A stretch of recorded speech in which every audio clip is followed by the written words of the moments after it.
welcome to the 11 Points Countdown! Today, with football season just getting rolling, we are counting down the 11 most annoying trends in football, as voted by more than 3,000 readers on 11 Points. I'm Sam Greenspan, joined today by football expert Jeremy Abramson. Ready to count down some annoying trends in football? Absolutely. Both pro and college. Number 11, most annoying trend in football, your team sucks.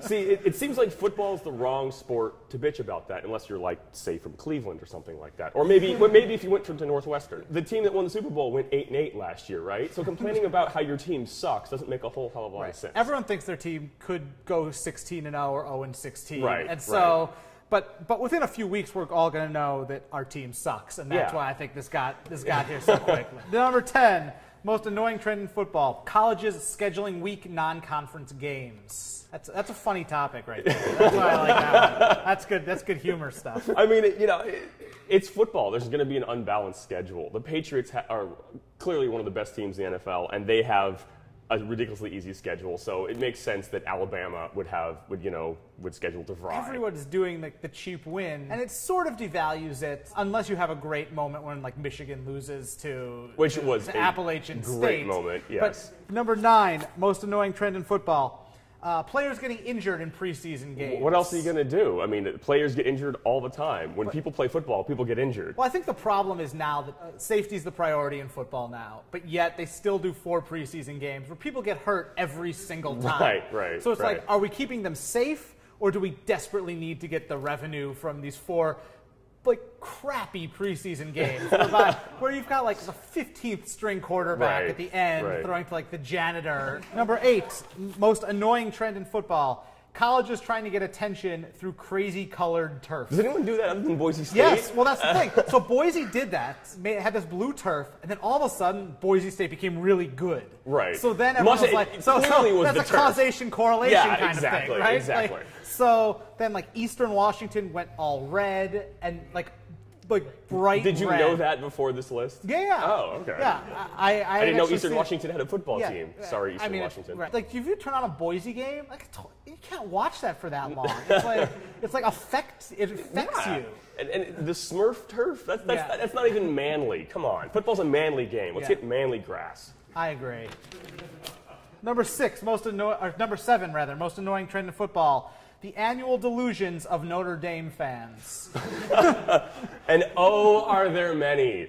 Notre Dame is not relevant. Notre Dame hasn't been relevant for a long time. But you know, right now, anyone who's watching this who's a Notre Dame fan is like, we're going 13-0. Yeah, this is national championship. This is our year. This is not your year, Notre Dame fans. I'm sorry. They actually they set the record for most consecutive bowl losses. No. Notre Dame did. Yeah, they lost 9 bowls in a row. Well, that's hard to do. Number 6, most annoying trend in football: not enough touchdown dances anymore. Is that Ickey Wood's mom that did that? Yeah, no. Well, I think it's the reason I included this in the choices was because the NFL and especially college have really cracked down on like the unsportsmanlike thing. So now like anything you do gets like if you drop down to the ground, you get a penalty. Jake Locker lost the game at Washington. Remember that? He scored a touchdown and like threw the ball up, and they lost the game because of that. Right, and it should there's a happy medium. Like it doesn't need to be choreographed dance routines with the whole team. It also doesn't just need to it also doesn't just need to be handing the ball to the ref and moving on. Like that's not cool. Like the sack celebrations are more ornate than touchdown celebrations at this point. Number 5, most annoying trend in football: quarterbacks are way too protected now. Like, you can't even sack the quarterback anymore without it's penalties for everything now. Yeah, but everyone else has the brain of like an 85-year-old mental patient. So, I mean, you got to balance it out, right? It goes back to the safety versus football. What are you going to do? Let James Harrison lobotomize a quarterback? Like, you got to do something. So, and people like offense. People like flashy plays. People, all of that is a result of not being able to decapitate the quarterback. I guess. It's still sort of boring. Number 4, most annoying trend in football: more than half of teams in college go to bowl games. They had 70 teams last year go to bowl games out of like 106 Division I programs. Some of these bowls are. My school, you host a bowl, right? You have one, right? Well, Northwestern goes. I went to Northwestern. We always go to a bowl, but we go to the bowl you get to when you're a 6-6 Big Ten team. So like last year was the Meineke Car Care Bowl of Houston.